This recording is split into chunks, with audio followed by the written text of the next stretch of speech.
जयति जयति जय राम हो राम राम जयति जयति जय राम जयति जयति जय राम हो राम राम जयति जयति जय राम हो राम बोलिए प्रेम से श्री सद्गुरु महाराज की जय। गुरु महाराज के सिंह कृपा से हम लोग संत मत सत्संग में बैठे हुए हैं। संत मत सत्संग के द्वारा एक ईश्वर भक्ति का प्रचार प्रसार किया जाता है। यहाँ जो 2 दिवसीय संत मत का सत्संग रखा गया है, आपको पता है कि नागेश्वर बाबा के पोती और पोता का शादी है ना। पहले पोती का, इसके बाद पोता का। उसी उपलक्ष्य में ये सत्संग का कार्यक्रम रखा गया है। अभी विवाह के अवसर सुन रहे थे, शास्त्र में कई प्रकार का विवाह का वर्णन आया है।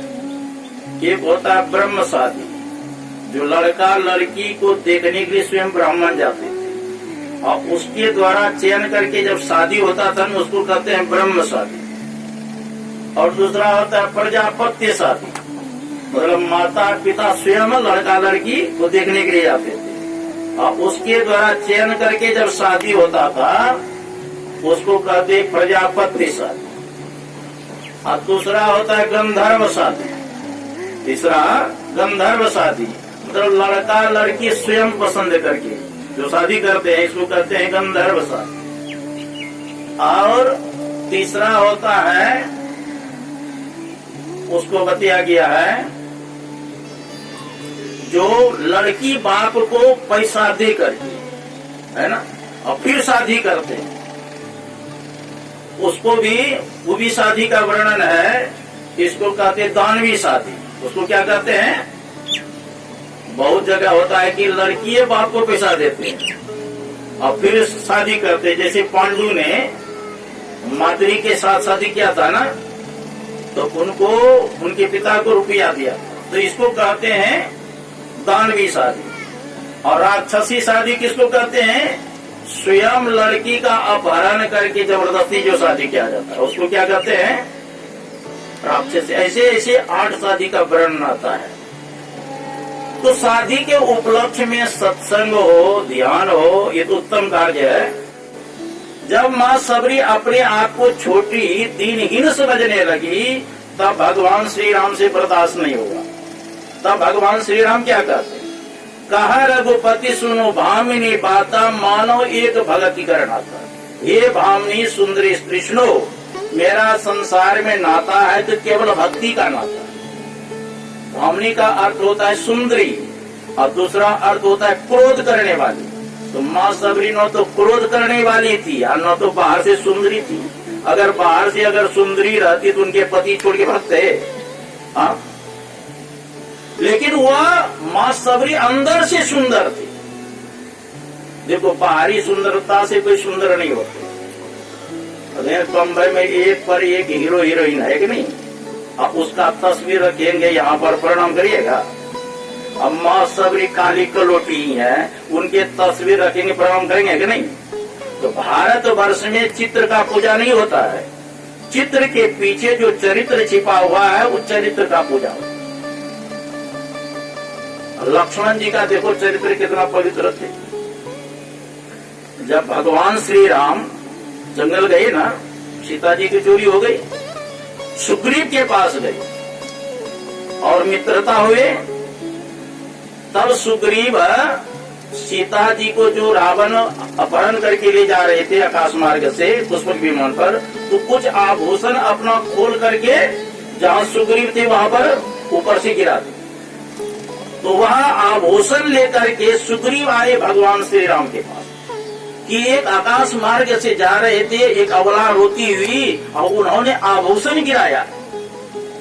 तो भगवान श्री राम लक्ष्मण से पूछते हैं ये आभूषण किसका है, पहचानते हो? तो लक्ष्मण जी क्या कहते हैं, ना हम जनामि केयूरे ना हम जनामि कुंडुले नो पुरुत्तम भी जानामि नित्यम पदाभिवंदना। हे प्रभु, मैं सीता जी के हार को मैं नहीं पहचानता हूँ, कान में जो कुंडल पहनते हैं सीता जी पहनती है उसको भी मैं नहीं पहचानता हूँ, क्योंकि मैं कभी ऊपर देखा ही नहीं सीता जी को। नुपुरोत्तम भी जानामि नित्यम पदाभिवंदनात्, मैं नुपुर को जानता हूँ, जो पैर में अंगूठी जो पहनी है उसको मैं जानता हूँ, क्योंकि प्रातः काल और सायं काल में प्रणाम करता हूँ था, तो उसको मैं देखता हूँ। देखो कितना मन पवित्र है। और क्या करते हैं, किसी ने प्रश्न किया था लक्ष्मण जी से, पुष्पम दृष्ट्वा फलम दृष्ट्वा दृष्ट्वा स्त्रीणाम च यौवनम त्रीणि रूपाणि दृष्टे व कस्य नो चलते मना। पुष्प को देख करके, फल को देख करके, स्त्रियों की यौवनावस्था को देख करके किसका मन चलायमान नहीं होता है। लक्ष्मण जी से प्रश्न किया, इसके उत्तर में लक्ष्मण जी ने कहा था, पिता यस्य शुचिर भूत्वा माता यस्य पतिव्रता उभयोत्पन्न जाता तस्य नो चलते मना। कहते जिनका पिता सदाचारी हो, माता पतिव्रता हो, ऐसे माता पिता के द्वारा जो संतान उत्पन्न होता है उसका मन चलायमान नहीं होता है, उसका मन स्थिर रहता है। तो माता पिता की भी प्रभाव बाल बच्चे पर पड़ता है। चाणक्य नीति में भी आया है, दुष्शीलो मातृदोषेण पितृदोषेण मूर्खता कार्पण्य वंश दोषेण आत्मदोषो दरिद्रता। कहते माता के दोष के कारण से पुत्र चरित्रहीन होता है, पिता के दोष के कारण से पुत्र मूर्ख होता है, और जिस वंश में साहसी व्यक्ति नहीं है उस वंश में बालक का जन्म होता है वो कायर होता है, और आत्म दोषो दरिद्रता, और अपने दोष के कारण मानव दरिद्र बने। अरे प्रयत्न करे कुछ भी बन सकते हैं, चाय बेचने वाले प्रयत्न करके प्रधानमंत्री बन सकते हैं, है ना। अमेरिका के क्लिंटन राष्ट्रपति बन सकते हैं चाय बेचने वाले, कोई मुख्यमंत्री है, कोई एसपी है, डीएसपी है, प्रयत्न करके बना है। अब कोई व्यक्ति चपरासी का काम कर रहा है, कोई भीख मांगने का काम कर रहा है, तो ये मानव शरीर से कुछ भी बन सकते हैं, इसकी विशेषता